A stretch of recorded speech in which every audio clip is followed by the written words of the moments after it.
Hello, I'm here to talk about using the iFightBack training system with laser inserts and a big screen TV. Interactive video training, also known as modeling and simulation, is well known in the military and police training and is now making its way to local gun ranges. Now, with the latest version of iFightBack training software, you will be able to train in your own home or offer your students the advantage of modeling and simulation training in your classroom. We have another video demonstrating the iFightBack training system using a projector with a screen, but we feel there are going to be many instructors with only a big screen TV for classroom PowerPoint presentations and very few, if any, homeowners with a projector. Big screen TVs are going to be the most common of the two. For using laser training inserts in your own weapon or assert-type pistol, the iFightBack software will require an inexpensive USB webcam to pick up the laser hits on the screen. When using a projector and screen, the screen is naturally reflective and the software, through the camera, can easily pick up the laser strikes. On a TV, however, the glass is not reflective, and a laser strike hitting a bare TV screen will appear as just a point of light. This small point of light is almost impossible for the program to decipher as a laser strike among all the other light that would be the video. To compensate for this, a thin white plastic sheet needs to be placed over the TV to act as a reflective surface. This plastic is so thin that any video on the TV will show through from behind, but the laser strikes will be reflected off. You will see this in the clips that follow. I'm going to be showing you three types of plastic that can be put on the TV screen in order to use with iFightBack software. The first one is going to be a very thin plastic. It works perfectly well. $2 to $3 from Walgreens, I believe. There's a link in the help. The other piece of plastic is much thicker. It's about $20 from Home Depot. That also works very well. There's caveats to each and every one of them, pros and cons. And then the final piece of plastic is a more expensive, very brittle, maybe $70 from a company called decorative film. Now, one thing I need to mention is that these last two films, the $20 and the $70, are called static cling, which insinuates that all you have to do is hold them up and that static electricity will make them adhere to the TV screen. They don't. Neither on a TV screen, and most of them are plastic nowadays, or even on a pane of glass they don't stick automatically. They require a fine mist of film, a fine layer of water between the film and the TV screen in order to get them to adhere. The caveat on that is that if you spray the water directly on the TV screen, any excess water will run down and possibly work its way between the bezel or the frame of the TV and the TV screen itself. Now, I'm not a TV repairman. I'm not sure what's down below in all the various types of TVs. I talked to a TV man. He kind of shrugged and said, well, he thinks nothing would probably happen, but he didn't want to stake his reputation on it. So we talked about it for a while, and he suggested putting a piece of Scotch tape right along the very bottom edge of the TV screen where it protects that gap between the screen and the bezel. And that'll keep any water from dripping down in there. Barely put it on here.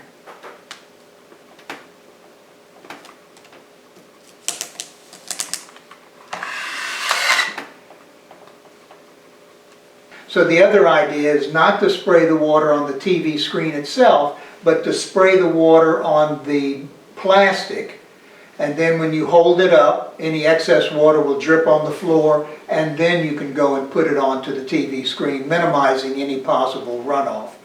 So we'll go through the three types of plastic. We'll start with the cheapest $2 or $3 plastic from Walmart, and then we'll progress on up, and I'll show you the differences, and we'll talk about the differences of each one. So here we go.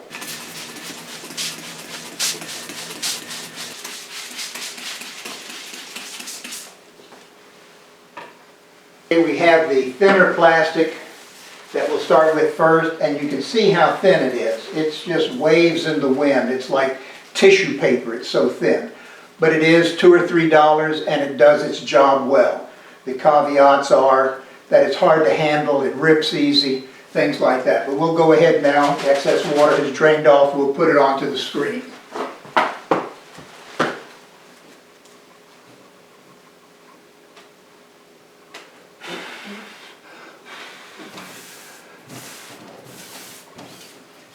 Use a little squeegee to take out any of the air bubbles that are in there.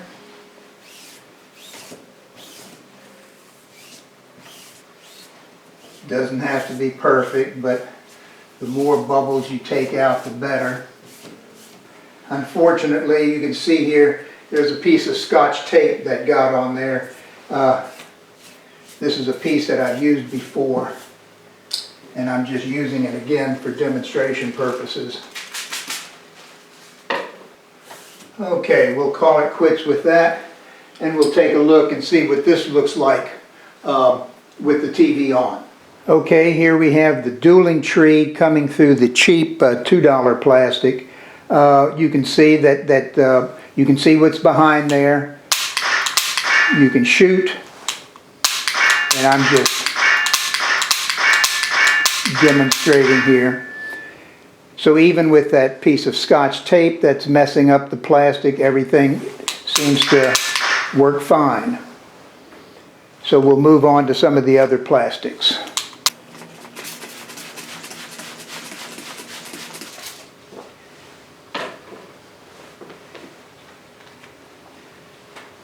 Okay, this next piece is this much heavier $20 plastic from Home Depot. As you can see, it's more like a shower curtain. It's not like tissue paper like that previous cheaper plastic was. And this is much easier to handle. It stays flatter just because it's thicker. It doesn't wrinkle, doesn't tear like the other one does. So let's put this one on, and then we'll take a look at how it looks.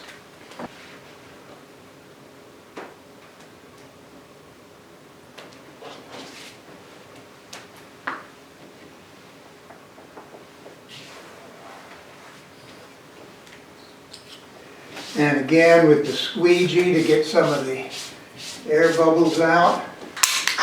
And if I could shoot correctly, there we go. So you see how that works now with a big screen TV and the $20 plastic.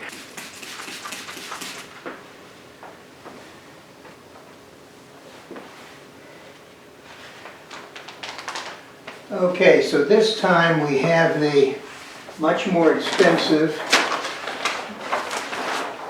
$70 piece of plastic called Sol-EX from Decorative Film. You can see it's brittle, and you can hear it's brittle. And it's thin and it's stiff. It works very, very well. But you have to be very careful with it in that if you crease it, that crease will stay and you cannot get it out. But other than that, it's excellent, albeit more expensive. So let's put this on and we'll see how this looks.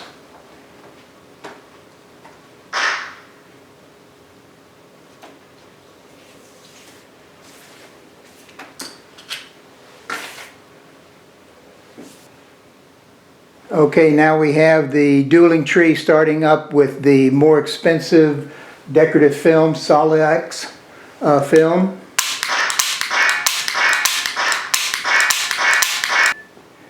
And it seems to work very, very well. Here are a few demonstration clips. Well, what do we got here?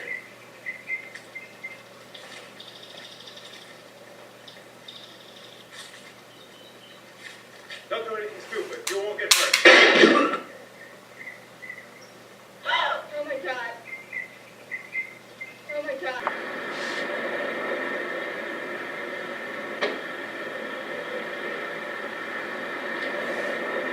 Give me your money.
So there you have it.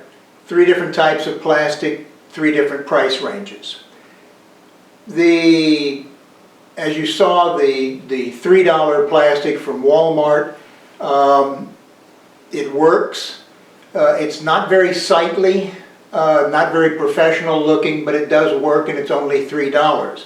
It might be something you want to consider if you're just testing and trying out iFightBack. The $20 plastic from Home Depot, indestructible, works very well. $20, not very much money. It might be the thing that you choose later on. The $70 plastic is excellent, but it's more expensive. You might try it if your budget permits, or go ahead and just stay with the $20 plastic. Hopefully you found this video useful. If you have any questions or any problems, or even any suggestions, please email us. We answer our email right away, and we're always anxious to hear from our users. Thanks a lot. Shooter ready? Stand by.